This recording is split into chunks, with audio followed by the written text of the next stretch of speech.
প্রথম কথা আমি আবারও বলছি, প্রতিটা স্টেজ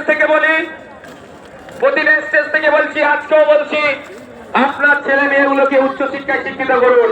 হ্যাঁ, বাইক উঠার থেকে এটা নেই, সব বাইরে যাবে, সব ওই পারে, এখানে কেউ আসবে না, বাইক এখানে না। প্রতিটা ছেলে মেয়েকে উচ্চশিক্ষায় শিক্ষিত করুন। একবেলা খেতে পাবেন না, তার অসুবিধা নাই। ভলেন্টিয়ার যারা আছে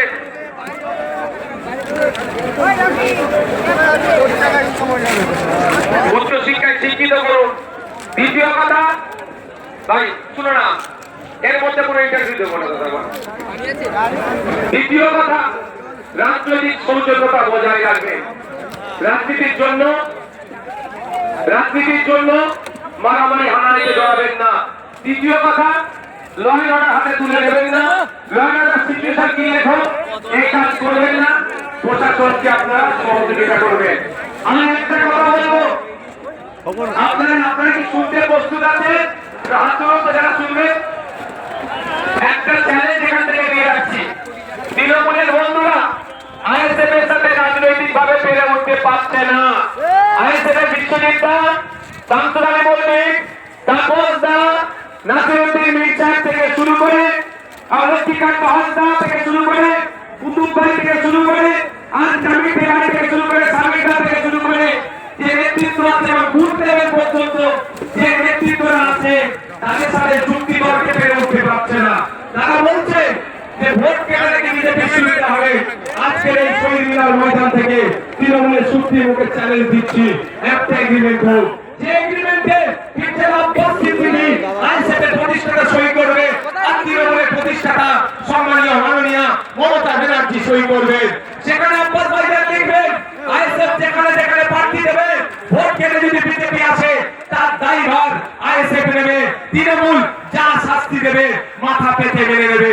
আর সেই এগ্রিমেন্ট পেপারে মমতা ব্যানার্জিকে লিখে সই করতে হবে, তৃণমূল যেখানে যেখানে প্রার্থী দেবে, ভোট কেটে যদি বিজেপি আসে তার দায়ভার তৃণমূলের উপরে বর্তাবে, আর আইএসএফ যা শাস্তি দেবে গণতান্ত্রিক প্রক্রিয়ায় তৃণমূলকে মেনে নিতে হবে।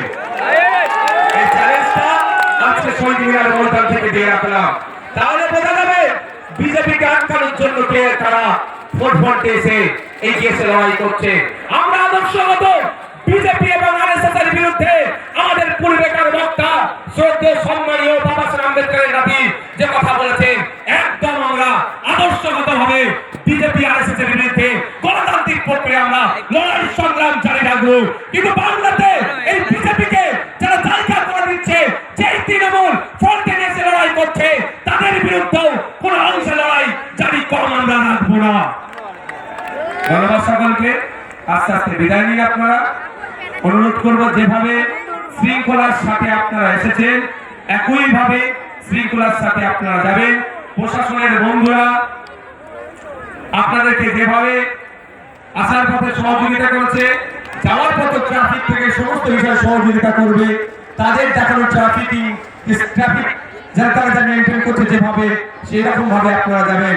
আমি ধন্যবাদ জানাই আজকের এই মহতী অধিকার মহাসভায় যারা উপস্থিত হয়েছেন তাদের প্রত্যেককে ধন্যবাদ জানাই। এই মাঠটা আর্মিদের কর্তৃপক্ষকে যারা আমাদেরকে ব্যবহারের জন্য দিয়েছে ধন্যবাদ জানাই।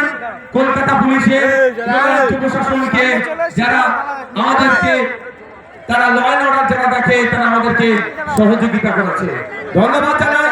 আমাদের রাজ্য কমিটির নেতৃত্ব, জেলা কমিটির নেতৃত্ব, অঞ্চল কমিটির নেতৃত্ব, বিভিন্ন স্তরের নেতৃত্ব যাদের উদ্যোগে আজকে এই মহাসমাবেশ সাফল্যের চূড়ান্ত পর্যায়ে পৌঁছাতে সহযোগিতা পেয়েছে ধন্যবাদ জানাই। আজকের এই প্রোগ্রামের অন্যতম প্রধান অতিথি শ্রদ্ধেয় সম্মানীয় বাবা সাহেব আম্বেদকরের তৃতীয় প্রজন্ম, আমাদের সকলের ভালোবাসার শ্রদ্ধেয় বলা শেষ, ঠিক আছে, প্রকাশ আম্বেদকর মহাশয়কে ধন্যবাদ জানাই। মিডিয়ার বন্ধুদের যাদের সহযোগিতায়, যাদের দেখানো ভিডিওতে শুধু এই কলকাতা নয়, জেলা নয়, জেলার গণ্ডি ছড়িয়ে আন্তর্জাতিক স্তরেও আমাদের এই প্রোগ্রামের কর্মসূচি পৌঁছাতে সহযোগিতা করবে। তাই বন্ধুগণ, যারা এসেছেন তাদেরকে বলবো এর ভেতরে কেউ ঢুকবেন না। তাদেরকে বলবো আস্তে আস্তে আপনারা এখান থেকে বিদায় নিন। এখানে আমাদের মিডিয়ার বন্ধুরা কিছু কোশ্চেন করতে পারে। আচ্ছা, আর ধন্যবাদ জানাই ভাঙড় থেকে আমাদের যারা পঞ্চায়েত নির্বাচনে আমাদের ভাইরা আমাদের দলের জন্য জীবন উৎসর্গ করেছে, সেই পরিবারের লোকজন এসছে। ধন্যবাদ জানাই আফরাজুলের নাম আপনারা সবাই শুনেছেন। গুজরাটে কিভাবে তারপরে রাজস্থানে কিভাবে তারপরে নৃশংস হত্যা করে তাকে খুন করেছিল, তার পরিবারে আছে। তুমি সত্যি একটা কথা আপনাদের বলি, রাজ্য সরকার চলছে না, একটা সরকার নয়, একটা সার্কাস চলছে। ৬,০০০ টাকার মাইনে নাকি সরকারি কর্মচারী। আজকে ডেটে সরকারি কর্মচারী ৬,০০০ টাকার মাইনে আছে। আমার আপনাদের মেয়েকে দিয়ে করাচ্ছে, মানে বুঝতে পারছে কি বিচারিতা করছে। আপনাদের বলবো যে আমাদেরকে সজাগ সতর্ক হতে হবে, আগামী দিনের জন্য তৈরি হতে হবে। আর পরিশেষে রাজ্য প্রশাসনের কাছে এখানে আইবি এসবির মাধ্যমে পৌঁছে দিতে চাই। দেখুন, আমরা গান্ধীজির অহিংসার পথকে অবলম্বন করি, মানে এ নয় যে নেতাজি সুভাষচন্দ্র বোসকে আমরা ভুলে গেছি। এটাও আপনাদের কিন্তু মাথায় রাখবেন। আমরা শান্তির পক্ষে থাকি, ছিলাম, আগামী দিনেও থাকবো। আর আমরা আপনাদের সাইড থেকেও সেই সৌজন্যতার আশা করব। অন্যথায় গণতান্ত্রিক প্রক্রিয়াতে সেলফ ডিফেন্স বলেও একটা কথা আছে, এটাকে বৈধতা দিয়েছে সেলফ ডিফেন্স। সেলফ ডিফেন্সেও না আমাদেরকে চলে যেতে হয়, সেটাও মাথায় রাখবেন। আশা করব আমরা গণতন্ত্রকে মান্যতা দিয়ে মানুষের মতামতকে পাথেয় করে আমরা আগামী দিনের জন্য এগিয়ে যাব।